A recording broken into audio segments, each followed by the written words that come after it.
Water, an inorganic, transparent and odorless chemical substance that covers 70% of the known Earth's surface. It is the driving life force behind the carbon-based organisms that flourish on our Earth.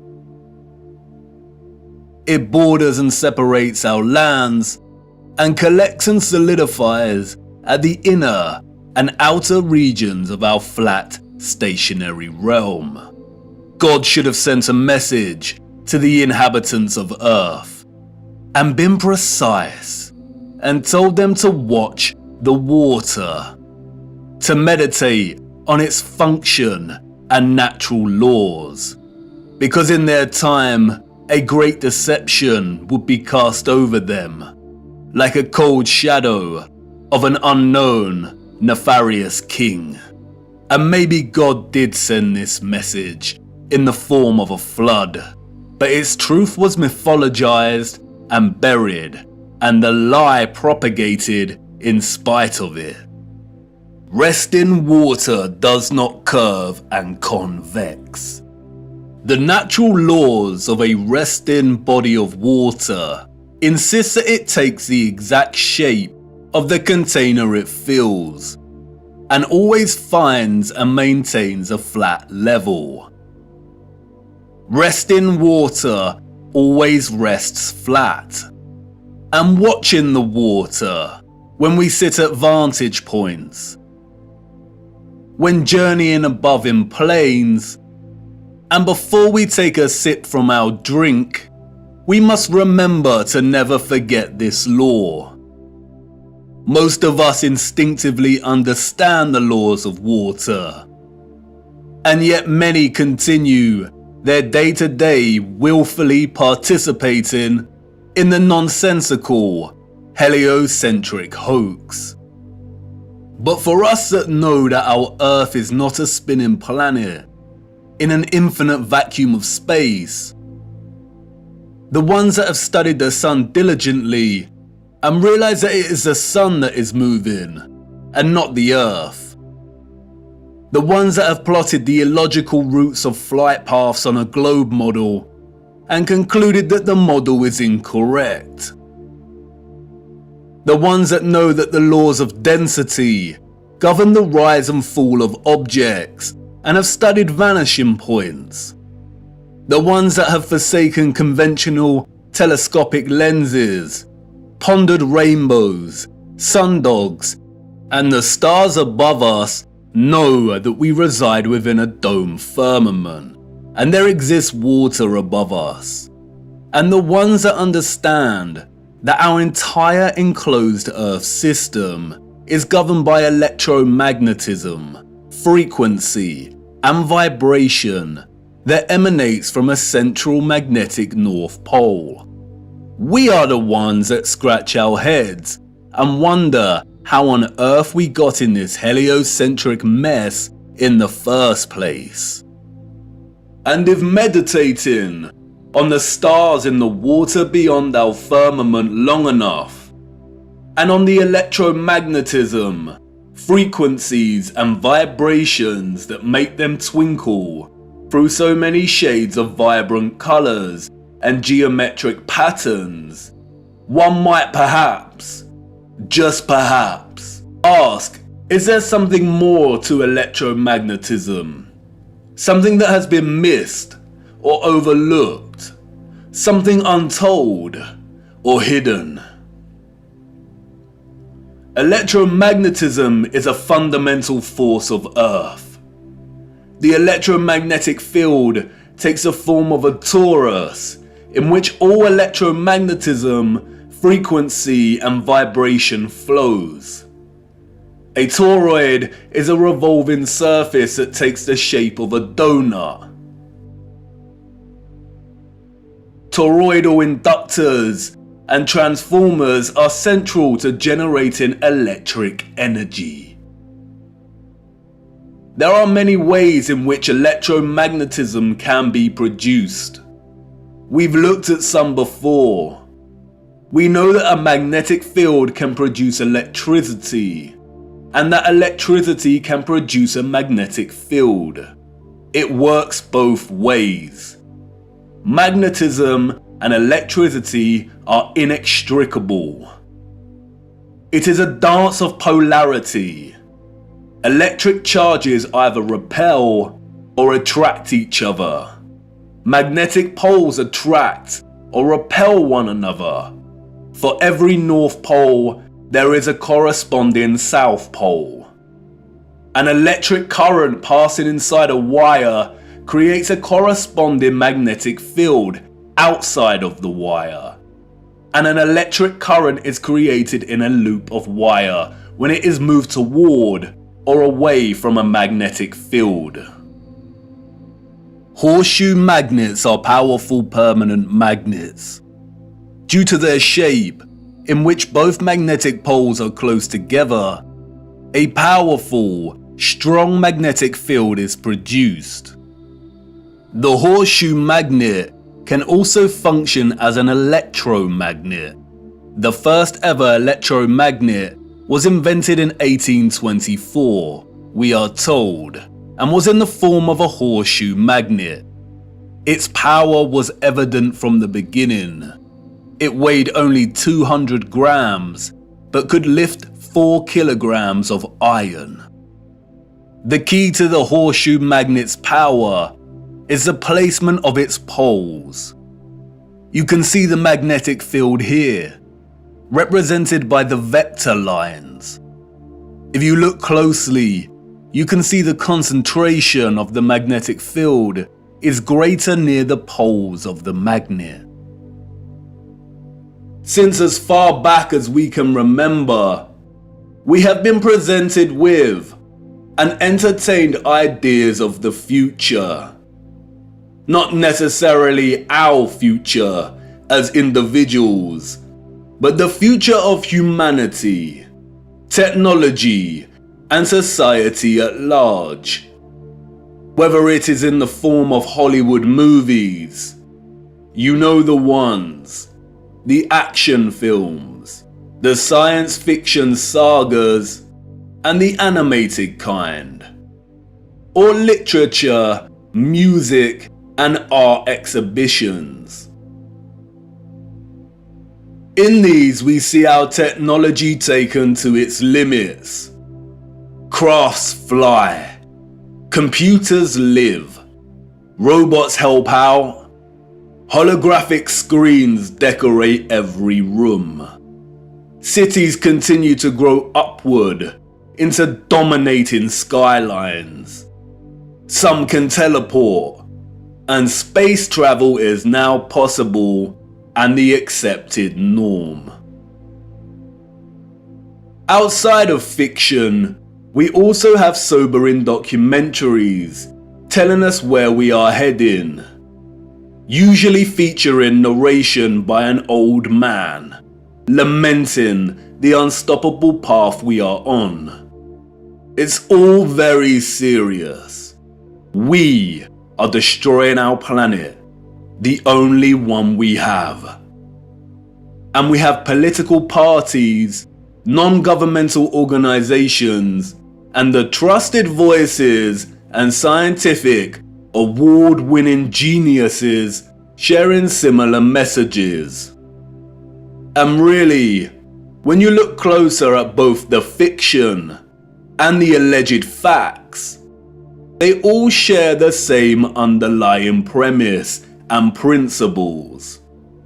We are becoming so technologically advanced that the planet we reside on is no longer enough, or can no longer sustain our activity. The advanced artificial intelligence systems, the flying crafts, the breakthroughs in cloning and medical beds mean that the natural world has suffered as a consequence. And depending on the type of genre you are entertaining, the solution is either 1. For humanity to perish as a result, perhaps destroyed by the very artificial intelligence systems it created in the first place, or perhaps by a natural, lung-choking virus that has mutated and is sweeping the earth to restore natural balance. Or 2, for humans to say goodbye to their lonely little blue ball and head off into space in search of a new home. But you see, there is no globular planet, and there is no space, and therefore all visions of the future are purely fictional, and not particularly innocent.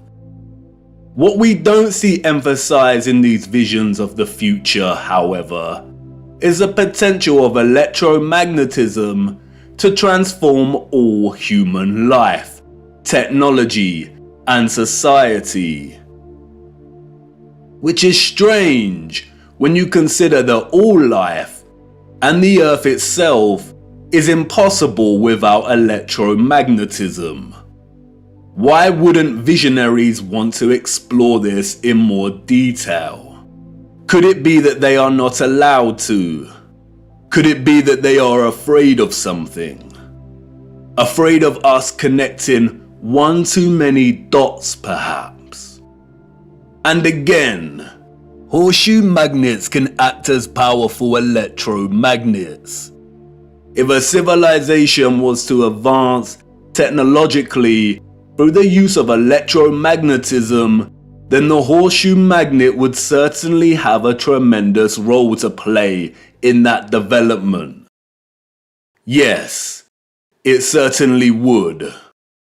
And it certainly did. The horseshoe magnet. The Arc de Triomphe. Yes, one of the most powerful electromagnets ever constructed.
source of magnetism at the North Pole, and directly above this is Polaris, fixed at the central and highest point of a wondrous crystalline dome firmament. Beneath the firmament, different layers of atmosphere exist at different heights. The ionosphere starts at about 30 miles above Earth. It includes a thermosphere and the mesosphere. The ionosphere is an electrical atmosphere that is ionized by the sun's electromagnetism. It also forms the inner edge of the magnetosphere. I know, a lot of big words and abstract concepts, but you are familiar with this process and have been witness to it every day for the entirety of your lives. As you can see, it ionizes the atmosphere, and the result is colored plasma. When the sun is entering or exiting our region, or what the liars of the world call sunrise and sunset, we see a variety of color gradients due to its distance from the ionosphere above us. When the sun is no longer journeying above our region, the sky loses its color and we can see the stars in the firmament beyond. Although the official scientists designate the ionosphere as an atmospheric layer, it is actually an ethereal layer. Ether is the fabric or element that carries electromagnetism. It connects everything in our realm. It is the fabric that makes the sun and moon and their concentric journey above our disk possible in the first place. Ether is the mysterious fifth element. It connects everything electromagnetically through vibrational energy. It is the glue, the web, the driving force behind absolutely everything. The four other elements, air, fire, water, and earth, only exist because of the ether. They are expressions of ether's vibrations. Cymatics is a good example of ether's presence. The frequencies fed through the Chladni plate make the sand or salt form precise and complex geometric shapes. The higher the frequency, the more complex the geometric pattern. But what is the conduit that takes the frequency's vibrations and allows the sand to take such shape? That is the ether at work. That's why we see fruits and vegetables that closely resemble cymatic patterns. It is the ether at work. All matter is ethereal, and the shape and form of that matter are different expressions of the ether, determined by frequency and vibration. Ether is the bridge between electromagnetic frequency and vibrational energy and the form of matter itself. You could call it the Holy Spirit of God. The historical and scientific discourse of ether is a deliberately manipulated one. The enemy introduced the truth only to discredit and subsequently bury it. Some of the alleged figures of the past have written on ether. The so-called Aristotle called it the fifth element.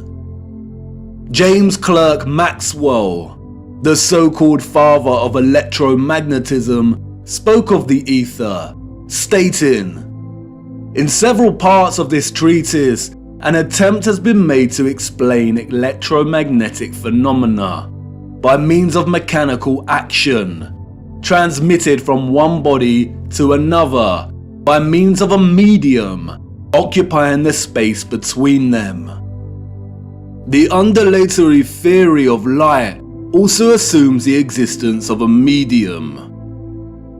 We have now to show that the properties of the electromagnetic medium are identical with those of the luminiferous medium. The medium he refers to here is the ether.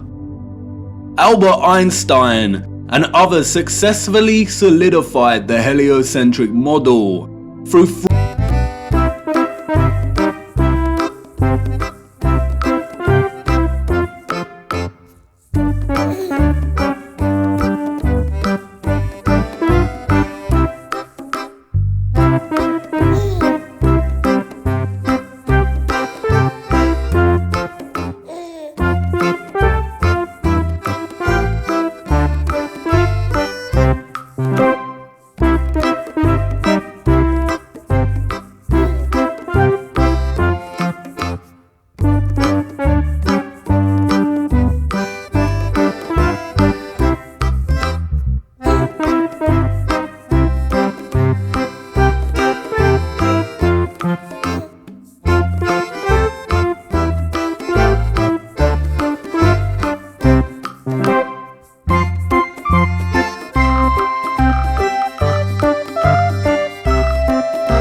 which in turn influence the thunderstorms below.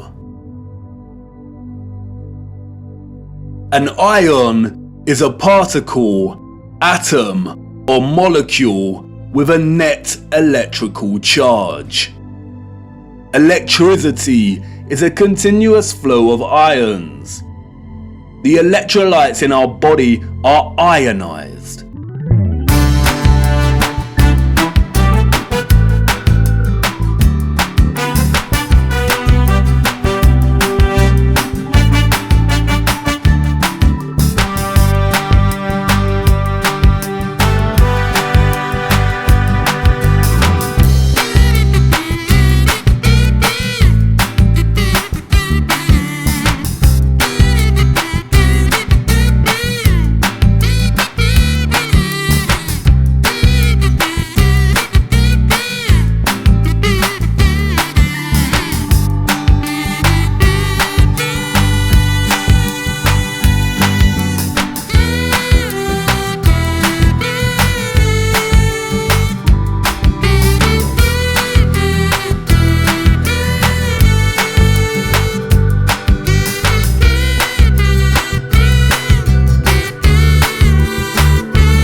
manner.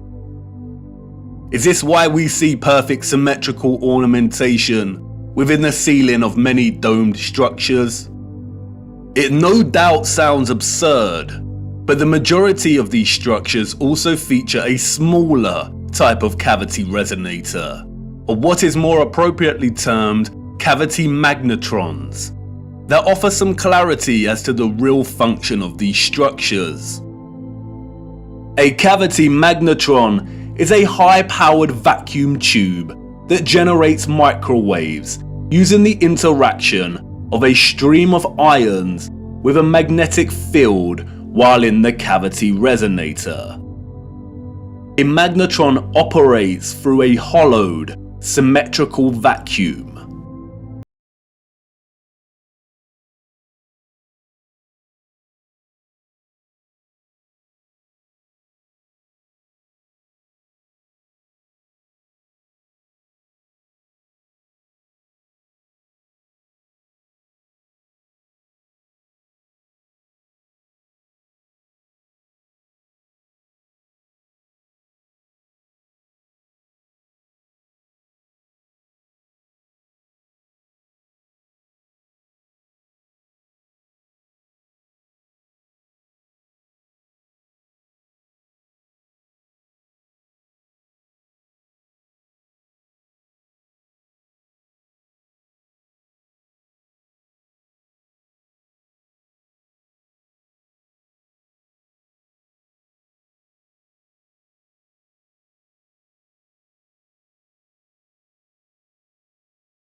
Interestingly, if you look at the geometry of entire sections of the structures themselves, then it becomes very evident that they functioned in their entirety like a cavity magnetron to generate energy. All cavity magnetrons consist of a central heated circular metal chamber in which the current leaves, and it's called a cathode. Look at that word. Cathode. Does it remind you of another word? Cathedral. Cathode.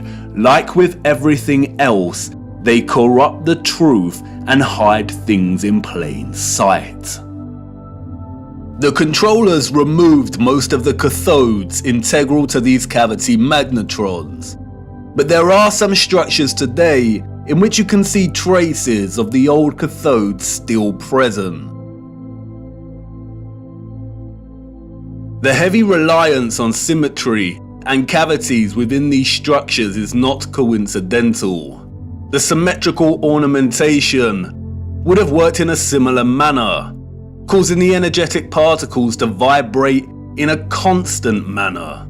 The flowers within the squares can be understood as similar to acoustic resonators, working to vibrate the ions. It is here that the energy would have been continually manipulated into vibrational and electromagnetic energy of specific frequencies. Really look at these magnificent acoustic resonators. Could you craft one of these by hand today, and at such height? Why would an underdeveloped people spend so much of their time crafting such perfect symmetrical ornamentation? Especially if it had no function and was purely aesthetic. They wouldn't.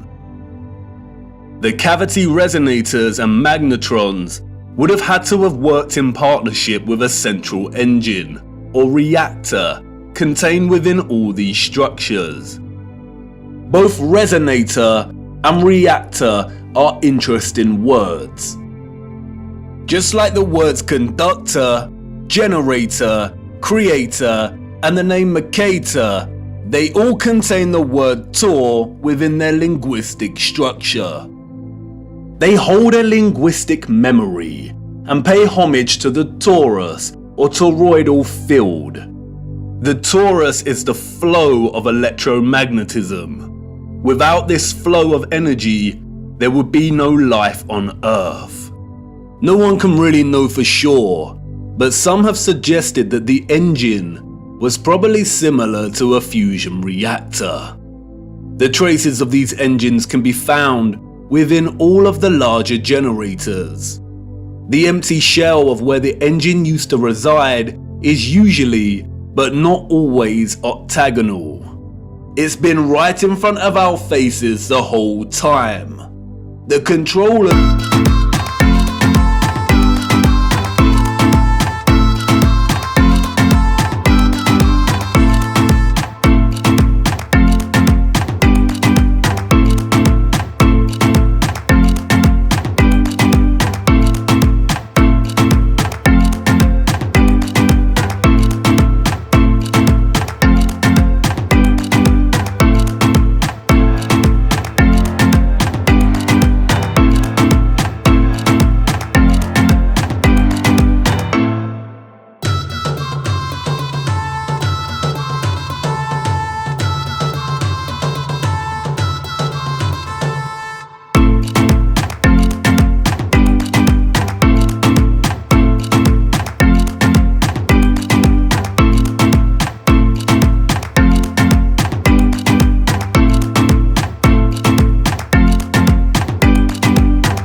controllers invented labels and terms such as Renaissance, Greco-Roman and so on to describe the style of these structures. But as you can see, all these magnificent, impossible structures all share the same fundamental structural principles and design, despite location, time period and cultures. And this is because they were created with the sole purpose of generating energy. And just because these structures were never used for prayer and worship does not mean they were not holy sites. The civilizations of the past had a relationship with the Source and the Holy Spirit, or the Ether, like no other. And they paid homage, reverence, and thanks to it by constructing their generators with such splendor and beauty. And not only that, but they constructed the entirety of their structures, statues, and ornamentation in reverence of this gift, in reverence of the energy production that made their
and we see it everywhere. This is what columns and rotundas were used for. Powerful coils to generate electromagnetism and carry the current in loops.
These iron rods run throughout the stone infrastructure and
conductors of electricity.